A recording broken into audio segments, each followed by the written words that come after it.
Voilà, donc nous allons commencer le webinaire. Juste une petite précision, à la fin de celui-ci, vous aurez la possibilité de poser vos questions à l'oral, donc on autorisera vos micros et sauf si vous voulez poser vos questions par écrit, mais ce sera un peu plus pratique à l'oral, ça permettra d'engager la conversation avec tout le monde.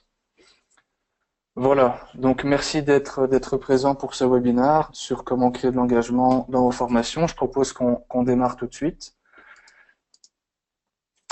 Voilà, donc je vais vous expliquer un peu le contenu de ce webinaire. Donc premièrement, je vais vous expliquer comment définir la cible de vos formations, donc comment mettre en place une vraie stratégie par rapport aux personnes qui doivent être formées. Ensuite, comment choisir ces contenus. Il y a différents outils interactifs qui existent en ligne, mais également des outils auteurs externes comme Articulate Storyline et Adobe Captivate, donc on en parlera. Ensuite, je vous donnerai un exemple de l'engagement par l'accompagnement qu'on a fait pour un de nos clients. Ensuite, comment élaborer ces modules de formation, autant dans un outil auteur externe que dans un outil auteur intégré dans une plateforme d'e-learning. On parlera rapidement des parcours qui sont de plus en plus individualisés. Ça fera l'objet d'un futur webinaire, mais on en discutera rapidement parce que c'est quelque chose de très intéressant aujourd'hui. Le social et collaborative learning qui est également très présent actuellement dans les plateformes à travers les forums, les timelines interactives, on en discutera également. Et comment promouvoir la réussite dans votre entreprise ou dans votre centre de formation. On verra tout ça vers la fin du webinaire et ensuite on ira sur la plateforme MySkillCamp dans laquelle je vous montrerai comment mettre de l'engagement dans vos formations à travers les outils que nous avons mis en place. Voilà, donc je propose tout de suite de partir sur comment définir donc le contenu en fonction de votre cible. Donc premièrement, vous avez la localisation, dans quelle langue la plateforme doit-elle être et dans quelle langue les contenus doivent-ils être. Est-ce que ça vaut pas la peine d'avoir une langue universelle qui pourrait être l'anglais ou est-ce que ça doit absolument être le contenu doit absolument être dans la langue des utilisateurs, des apprenants. Ça, c'est un choix que vous devrez que vous devrez faire. La culture est également importante quand vous créez du contenu. Je vous donne un exemple. Ici, on a créé une formation pour une entreprise américaine. On avait créé des petits décors, on avait mis un totem. Ils nous ont fait enlever le totem parce que au niveau culturel, ça aurait pu poser problème avec les natifs américains. Donc, on a retiré ce totem du contenu.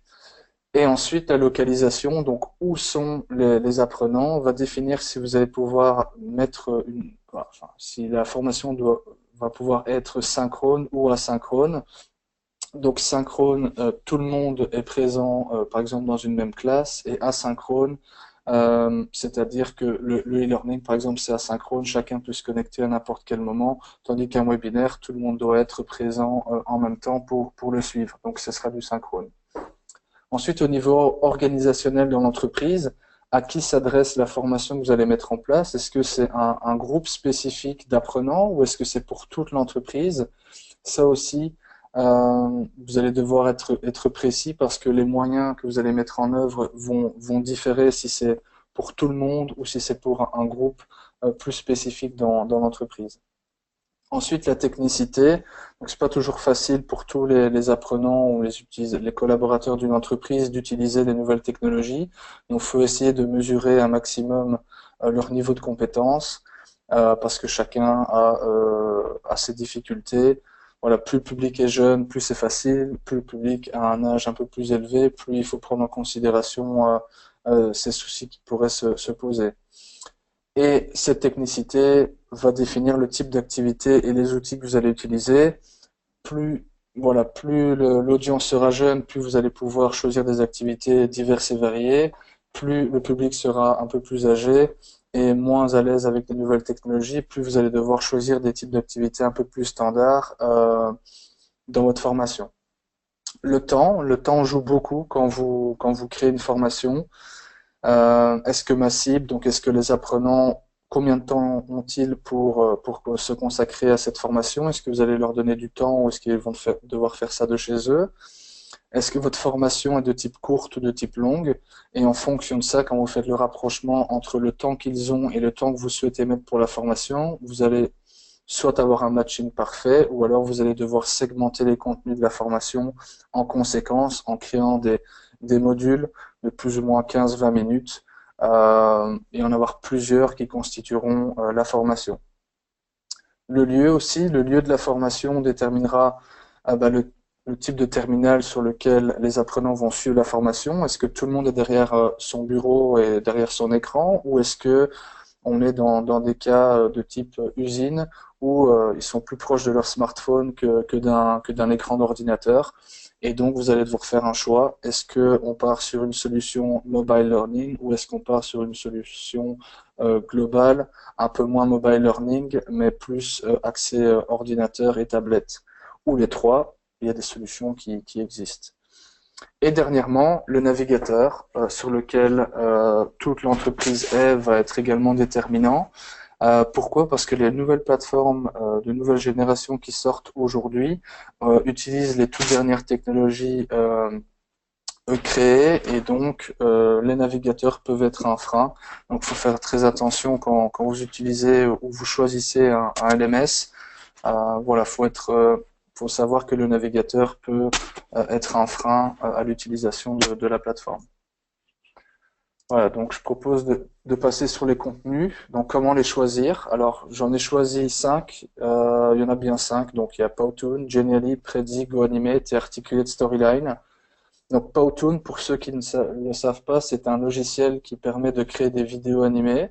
Vous pouvez voilà, y mettre du texte, y mettre des personnages. Je vais vous montrer un exemple. Vous pouvez mettre du son et ça ressemble à ceci. Donc il n'y aura pas le son ici parce que malheureusement j'ai mon casque et du coup le son part directement dans mon casque, mais vous pourrez revoir la vidéo.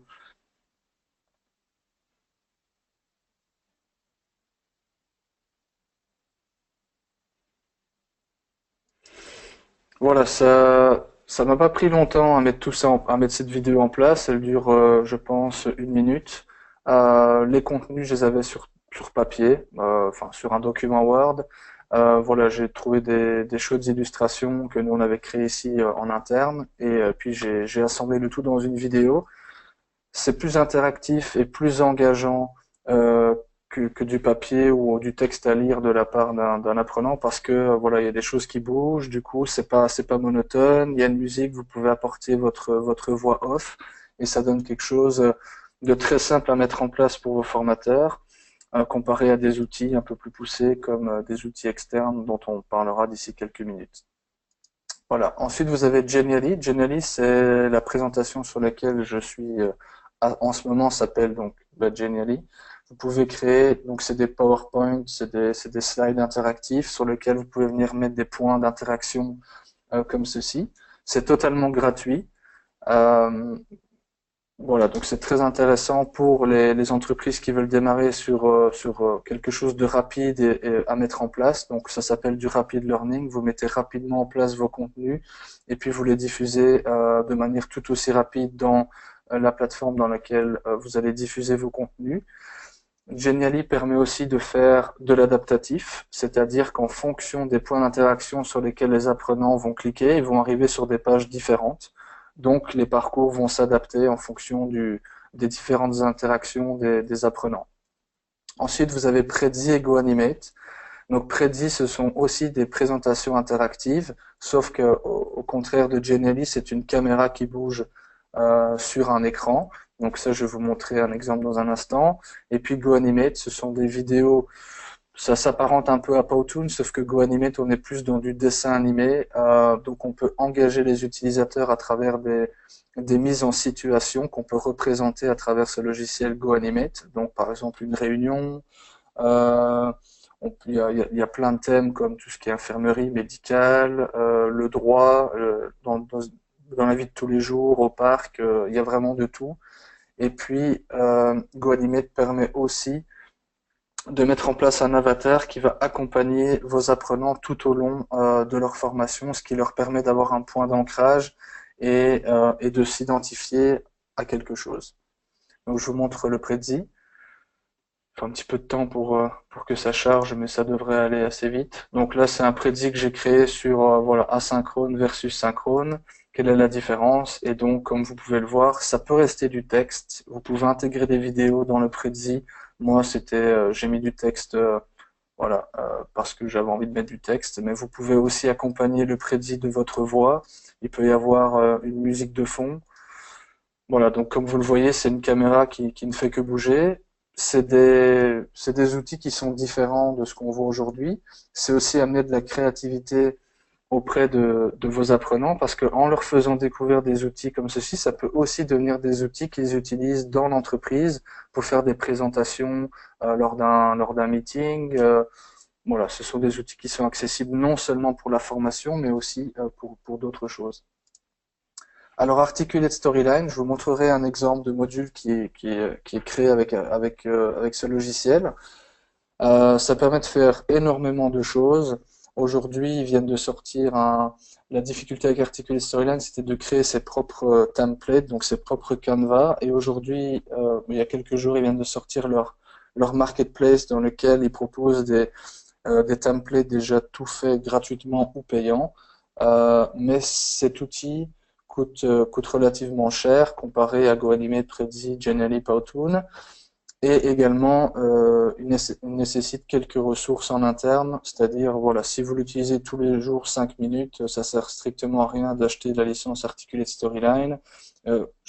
Voilà, je préfère vous conseiller de partir sur des outils plus ludiques et qui sont accessibles directement en ligne que de partir sur un outil un peu plus complexe. Donc, encore une fois, tout dépend le type de formation que vous souhaitez faire.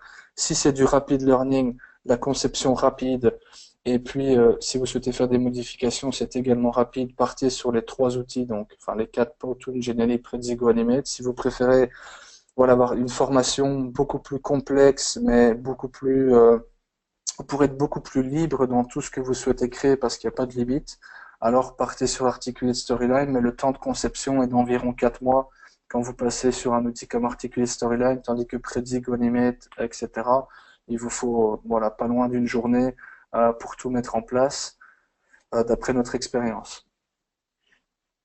Alors, l'engagement par l'accompagnement. Donc, voici ce qu'on a réalisé pour une entreprise. Donc, on a créé les vidéos, les scripts. Les scripts, c'est eux qui les ont créés. Ensuite, on a mis en place les vidéos. On leur a créé un avatar qui revient dans toutes les vidéos d'introduction avant chaque formation ou avant chaque module. On a aussi utilisé des avatars et donc ce type de vidéos pour illustrer des mises en situation commerciales. Et donc, ça ressemble un peu à ceci. Il n'y a pas le son, mais vous pourrez revoir la présentation avec le son. Donc voilà, donc ça c'était. Voilà, on peut avoir différentes scènes qui sont déjà créées, donc vous n'avez pas besoin d'être doué en informatique. Tout est déjà prêt. Vous utilisez les templates que GoAnimate a mis en place. Donc vous voyez ici un open space. Là, la jeune demoiselle va se diriger vers la salle de réunion. Et donc voilà. Donc, grâce à cette méthode, en mettant en place donc un avatar ou plusieurs, ça vous permet aussi de faire du marketing en interne et donc de marketer et de promouvoir vos formations grâce à ces avatars parce qu'ils vont non seulement les associer à la formation, mais aussi en interne, quand ils vont ouvrir un mail, ils vont voir que tout de suite ça concerne une formation.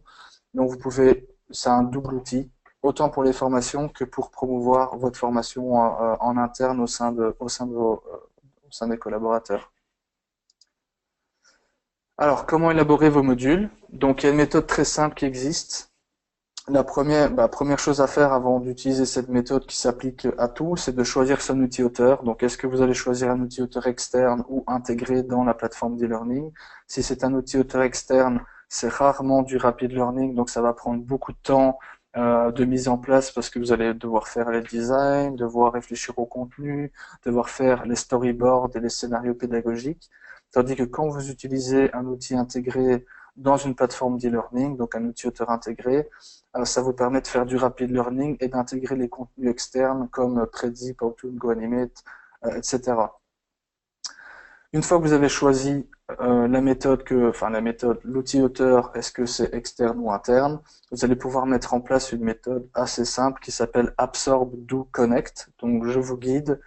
l'étape 2, donc absorber des informations en faisant véhiculer un message. Donc il faut que l'apprenant ait compris l'information que vous avez voulu lui faire transparaître à travers la formation.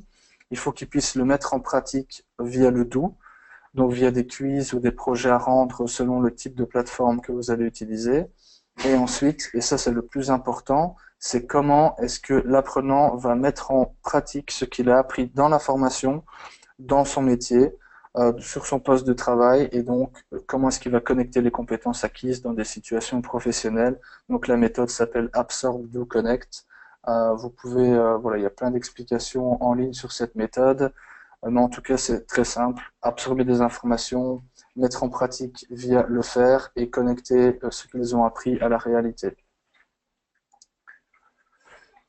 Alors, comment faire en sorte que vos apprenants soient engagés? Alors, il y a 5 axes. Le premier est la motivation.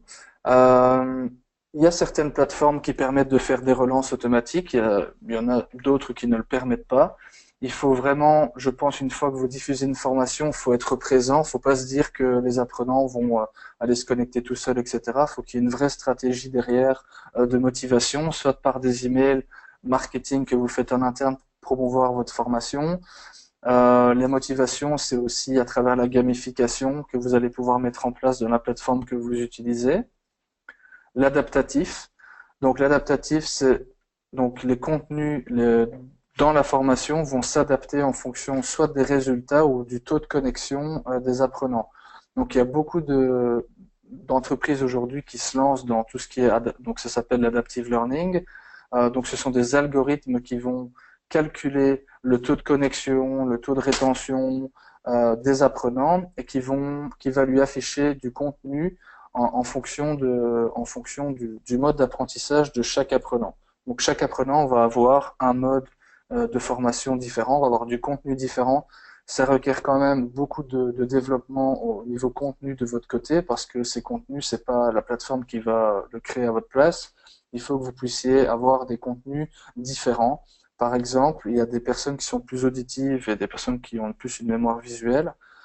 Faut prévoir 2 types de contenus et donc l'algorithme va pouvoir prendre en compte les contenus que vous avez créés et les afficher en fonction du mode d'apprentissage des apprenants. Ensuite, vous avez l'aspect social dans une plateforme. Ça a été prouvé que plus l'apprenant a de chances d'être soutenu et d'être mis en relation avec ses pairs ou avec les formateurs qui le suivent sur la plateforme, il sera d'autant plus engagé. Donc, il ne faut pas qu'il soit perdu sur la plateforme, il faut qu'il puisse poser des questions à n'importe quel moment, il faut qu'il puisse partager du contenu aussi s'il trouve que le contenu est pertinent.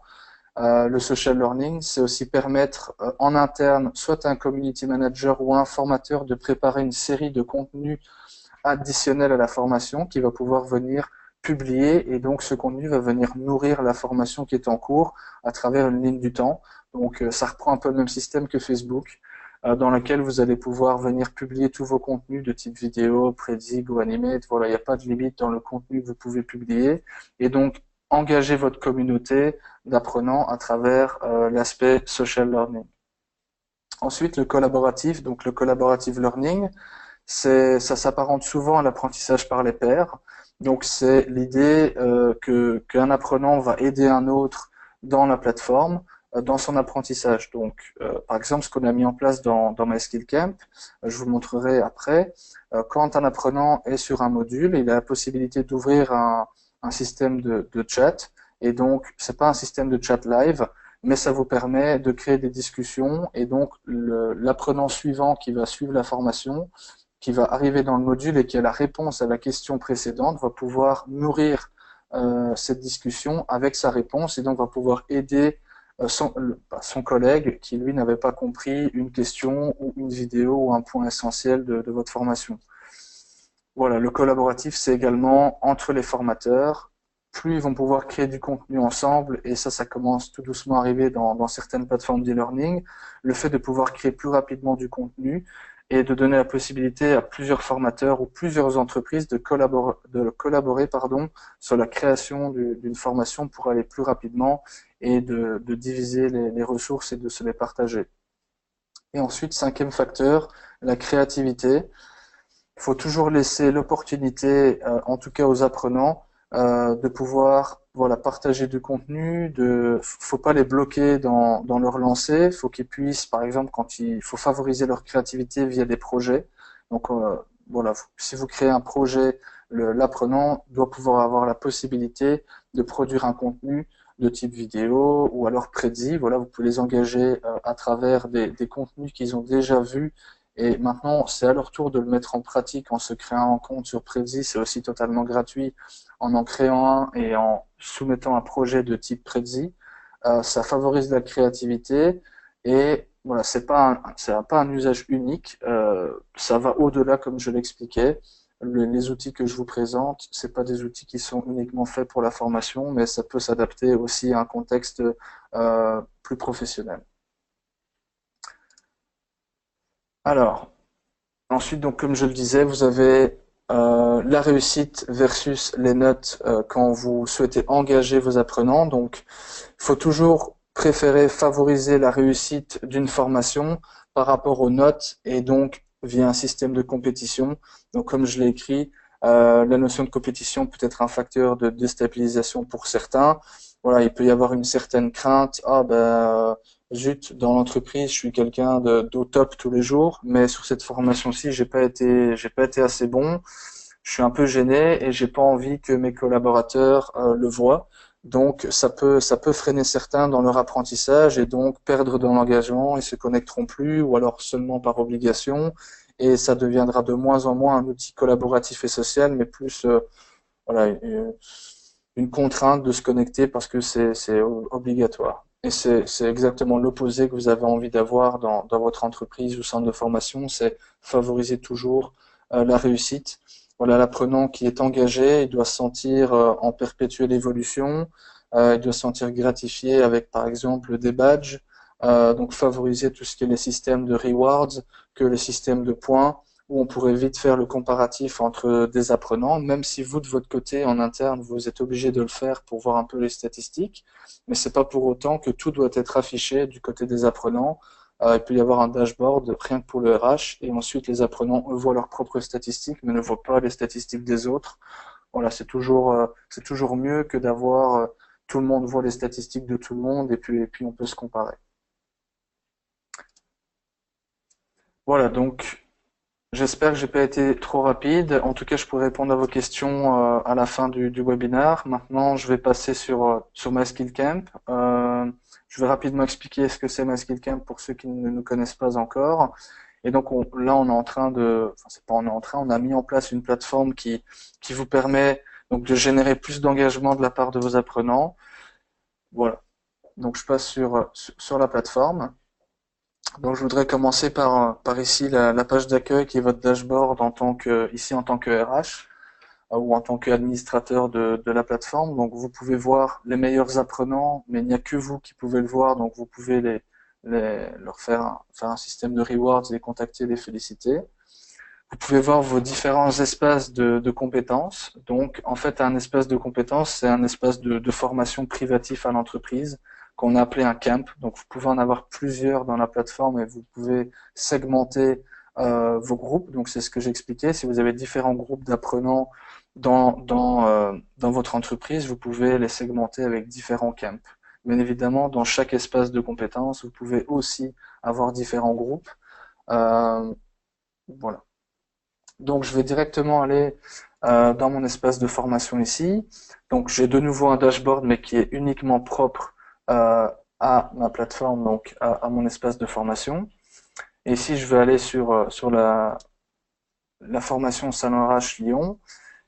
Et voilà, donc ici, cette formation, elle a été créée dans notre outil auteur. Voici à quoi ça ressemble. Donc, vous avez ici le contenu de la formation, on peut en mettre sans limite. Je vais directement aller revoir un module que j'ai déjà fait pour vous montrer comment on engage et à quel point la plateforme est sociale. Donc, je démarre. Donc, dans l'outil auteur, vous pouvez intégrer différents types de contenus. Donc, tous les contenus que je vous ai présentés, autant Rapid Learning que outils auteur externe, vous pouvez les intégrer dans notre outil. Vous avez donc du contenu ici de type vidéo. Si par exemple, ici un apprenant avait un souci et veut poser une question, il peut ouvrir le système de commentaires et donc poser ses questions. auprès donc des pairs, donc de ses collègues, et poser aussi ses questions auprès des formateurs ou du formateur qui le suit dans son apprentissage. La plateforme lui permet aussi de prendre des notes, de les télécharger, de les partager. Et donc ici, si je continue sur le contenu du module, vous voyez, vous avez des questions de type choix multiple, vous avez vrai ou faux, voilà, vous avez différents types de questions, mais ça, je vous laisse l'opportunité d'explorer tout ça après, voilà, si vous souhaitez vous inscrire. Sinon, on peut faire une démo sans problème. Donc, on se souvient ici, donc l'engagement via le système de commentaires, et ce commentaire viendra se mettre sur la ligne du temps de la formation. Je vais aller vous montrer ça tout de suite en quittant le module. Ici, vous avez le fil d'actualité, pardon, de la formation. Donc, comme vous le voyez, on peut venir partager toutes sortes de documents. Donc, vous avez la possibilité d'importer des vidéos, des images, des fichiers. Vous pouvez intégrer des outils externes, comme je vous ai expliqué, donc Prezi, GoAnimate, Powtoon, Genially, Learning Apps, Quizlet. Bon, il y en a deux là-dedans, je vous ai pas expliqué, mais je vous laisse l'opportunité de les découvrir. Et vous pouvez donc intégrer, si je prends, maintenant je vais vite, rapidement sur Prezi, je vais intégrer ce contenu ici. Hop, et je vais aller le mettre, voilà, hop, dans la plateforme. Et donc, je peux partager ce prédit avec la communauté. Donc, tous les apprenants qui suivent vont être notifiés. Chacun va pouvoir venir commenter ici. Et donc, continuer à nourrir le contenu et à donner des feedbacks sur la formation, à continuer à apprendre via le social learning et le collaborative learning. Vous pouvez également créer des podcasts, donc pour enregistrer votre voix. Voilà, c'est rapide et simple. Si vous n'avez pas envie d'écrire, vous pouvez juste parler et donner un commentaire audio. C'est toujours plus rapide que d'écrire un long commentaire. Alors, je vous expliquais aussi que voilà, que les apprenants pouvaient rendre des projets et donc favoriser la créativité. Donc, on a trois types de projets. Il y a les types de projets où vous devez rendre, où les apprenants doivent rendre une page blanche, donc pas rien du tout sur la page blanche, mais ils peuvent écrire du texte. Ensuite, le deuxième type de projet, ça sera la soumission d'un document. Donc, ils doivent importer un document, ça peut être n'importe quel type. Donc là-dessus aussi, il n'y a pas de, voilà, il n'y a pas juste un type de contenu précis, mais ils peuvent importer des prédits, GoAnimate, c'est pas limité. Et ensuite, le troisième type de projet, c'est celui que vous avez devant vous. En fait, ça s'appelle retour d'expérience. Donc, on a essayé à la place de mettre en place des sondages qui sont également efficaces, mais essayer de faire un type de projet comme si c'était un sondage, mais plus au niveau plus social et plus collaboratif qu'un sondage qui est unique par personne et où on peut croiser les données, mais personne ne sait ce que l'autre a répondu. Ici, on a essayé de mettre en place vraiment un système social où les apprenants peuvent et même les formateurs peuvent continuer à interagir. Ça donne de vrais feedbacks sur comment la formation a été mise en pratique dans l'entreprise, et ça permet aussi au RH ou à l'équipe dirigeante d'avoir des feedbacks sur le déroulé de la formation et comment on peut améliorer le contenu aussi, parce qu'un contenu c'est jamais parfait, ça ne fait qu'évoluer. Donc il faut savoir qu'une fois que vous publiez une formation, forcément la deuxième fois que vous allez la publier, la deuxième vague va être différente parce que vous allez pouvoir récolter un tas de feedback à travers donc ce système de projet de type retour expérience. Alors après, je vous montre simplement ici, vous pouvez donc voilà, regarder la vidéo et répondre à la question. Et la question est, comment pensez-vous pouvoir mettre en pratique cette théorie? Les apprenants, eux, de leur côté, vont pouvoir soumettre un document. Et ensuite, vous pourrez aller voir les projets remis sur cet onglet. Ensuite, on a des événements. Deux types d'événements que vous pouvez mettre en place. Il y a l'événement de type en présentiel, donc en classe, et un événement de type webinaire, visioconférence. Donc selon le type d'événement, vous allez pouvoir mettre un lien, une adresse, etc. Et donc ça permet aux apprenants d'avoir le tout centralisé dans la formation, autant les événements qui y sont liés que les projets à rendre, au lieu d'avoir des doubles systèmes, que ce soit un système RH ou donc un SIRH ou une plateforme d'e-learning. Voilà. Je pense, en tout cas pour ma part, que c'est tout. Je voulais un peu vous expliquer aussi la vision de MySkillCamp. Donc, on a pour objectif de centraliser euh, l'environnement, en tout cas l'écosystème de la formation en ligne dans une seule et même plateforme, donc à travers des espaces de formation. Donc en fait, on parle de connecter les entreprises, les centres de formation, les experts en digital learning et les éditeurs de contenu dans un seul et même espace. Donc chaque entreprise peut créer son espace de formation. L'espace de formation peut être public ou privé. Et sur chaque,